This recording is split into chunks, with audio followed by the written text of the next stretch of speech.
G, I'm Clyde. We're here in Bulacan. Welcome to our Bali-inspired vacation home, Amandari. Tara, tuloy po kayo.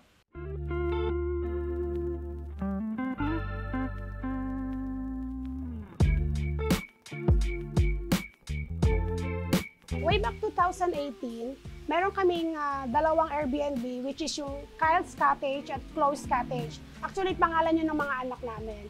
And then doon na kami nagkaroon ng idea na magpa-rent through Airbnb. Tapos naging successful siya with the help na rin ng aming sister-in-law ko na siya yung nagmamanage. And then from there, naisip namin na magkaroon ng mas i-upgrade pa namin yung business. So pumasok ko doon yung Casa Claudia Private Resort. Parang blessing talaga siya na lagi siyang fully booked and then wala na silang makuhang date. Naisip namin, why not extend natin yung business? Kasi ito, kung makikita niyo ito dati, vacant lot lang to. As in, parang garden lang siya. Parang yung mga nag-stay sa Airbnb, meron silang fresh air dito. So, pinaayos namin to dati na magandang garden. And then, nun yung nag-boom na yung Casa Claudia, minsan may nagpapabook ng mga 10 packs lang, 15 packs lang. So, sabi ko sa asawa ko, bakit hindi kaya natin palagyan siya ng maliit na pool?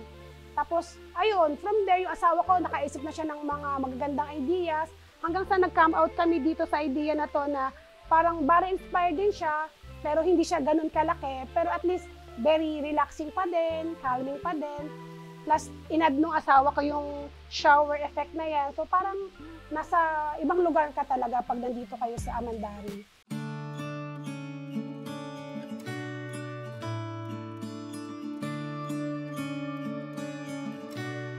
Way back year 2000, nagkakilala kami ng husband ko sa church kasi parehas kaming choir doon. Different barangay kami pero nag-meet kasi yung choir namin every once a month.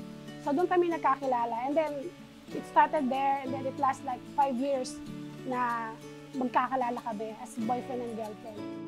And then 2005, we decided to get married at blessed kami ng 2 kids, isang boy and isang girl.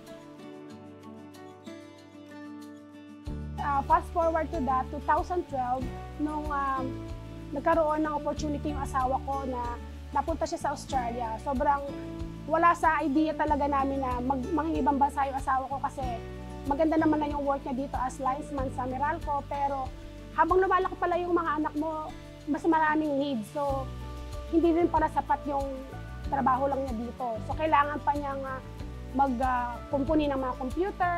Ako, naging plain housewife na lang ako kasi kailangan kong bantayan yung mga anak ko.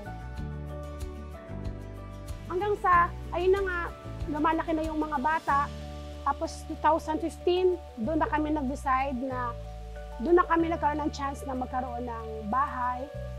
So yun, 2015, 16, yun yung struggle kasi nawalan ng trabaho yung husband ko. Sobrang very tight yung budget. So 2018, nagkaroon na ng konting ipon hanggang sa nakabalik na kami dito sa Pilipinas. After 6 years, yun yung unang uwi namin as family dito sa Pilipinas.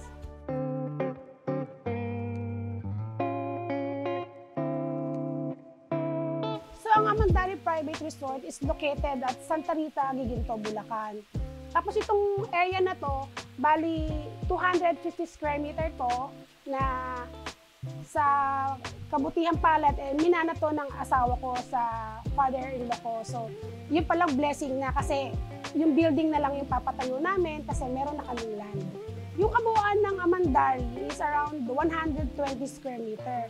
Kung mapapansin nyo, yung apartment namin, kasi ano na siya, built na siya dati pa, 2018. So, it's like modern apartment type lang siya. So kaya ginawa namin itong ganitong vibes para paglabas nyo ng apartment, yung mafe-feel nyo na iba yung lugar, iba yung feel. So very kakaiba talaga para maramdaman nyo na, ay, nasan pa tayo? Nasa Bali na ba tayo? Yung something ganun ba? Yun yung gusto namin ma-feel nung uupa sa apartment namin or sa Airbnb namin.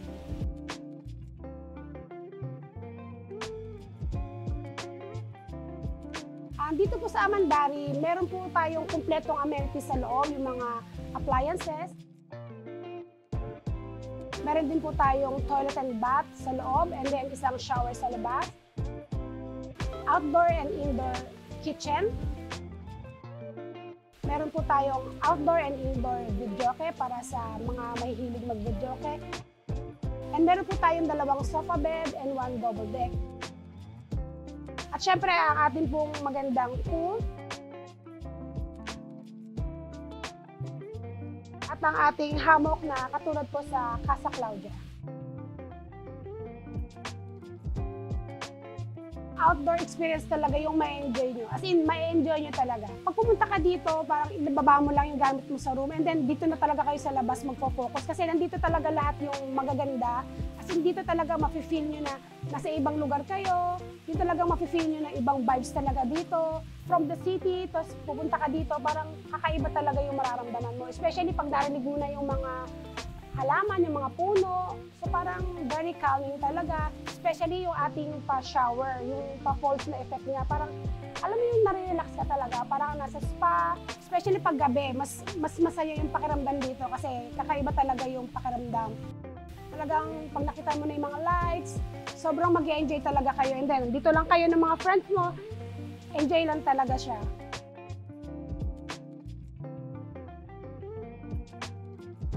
Siguro yung may advice ko lang sa mga overseas na tulad namin, huwag kayong matakot na mag-invest. Basta alam nyo yung passion nyo, kung ano yung hilig nyo talaga. And then syempre, kailangan meron din kayong supporting system tulad ng family nyo na talagang susuportahan lang yung gusto nyo. At syempre, huwag din mawawala yung prayers kasi yan talaga, kung ano yung pangailangan mo, ipag-pray mo lang talaga, ipoprovide talaga niya. Basic experience namin, ganun talaga yung nangyari. So, maniwala ka lang at mangarap ka lang. Yun lang talaga yung ma-advise namin.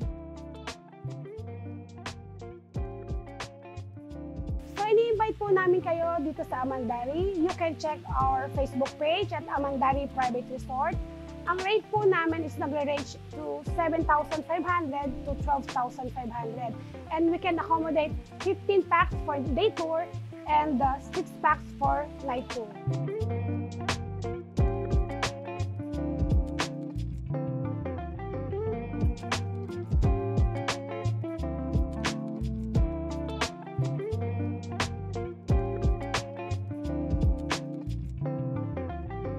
Nagtatapos ang ating video. Sana po ay may natutunan kayo at inspired sa kwento ng Amandari. Thank you for watching! Bye-bye! Want to share your house and get featured?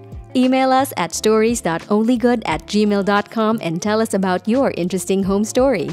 For more videos like this, subscribe to OG and be part of the community.